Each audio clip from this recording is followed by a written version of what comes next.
from Hope Mission, and I wanted to talk to you about the extreme heat warning that was just issued by Environment Canada.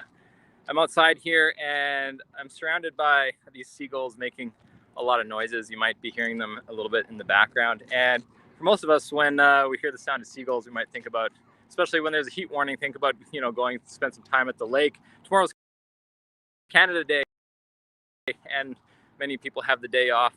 So, it might seem like a great idea.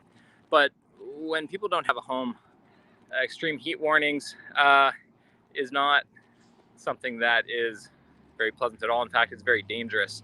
Let me tell you about Brian. Brian was dehydrated. He was starting to get sunburned, but he fell asleep outside. And when he fell asleep, those sunburns got extremely, extremely bad, and he got heat stroke. If it wasn't for our nurses walking around, checking on people and finding Brian in such severe condition, who knows what would have happened. So they brought him inside, got him the fluids he needed, and was able to treat his extremely bad burns. But that's only because of the support of people like you.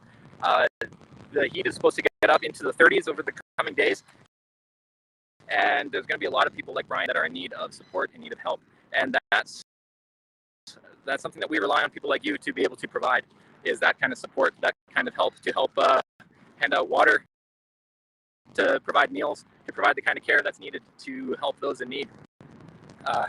When the heat gets so extreme, it means that the problems that the folks on the street face get pretty significant for people just like Brian. You can help, you can save lives, prevent people from getting that heat stroke, those severe sunburns. Go to hopemission.com. Just $2.70 provides a meal here at Hope Mission, and that goes such a long way to bringing people in. A lot of people come inside when they're hungry. They come inside, get out from the heat when they need something to eat, and all it costs is $2.70 to provide that meal for someone, to bring them in into the shade, get fed and hydrated. We also want to tell you, rescue vans go around the city. They hand out water bottles and check in on those folks that are down and out, guys like Brian, who need a helping hand. Bring them into shelter and get them the help that they needed.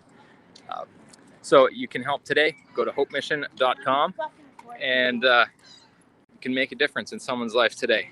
That's hopemission.com. Thanks for listening, and thank you for all that you do to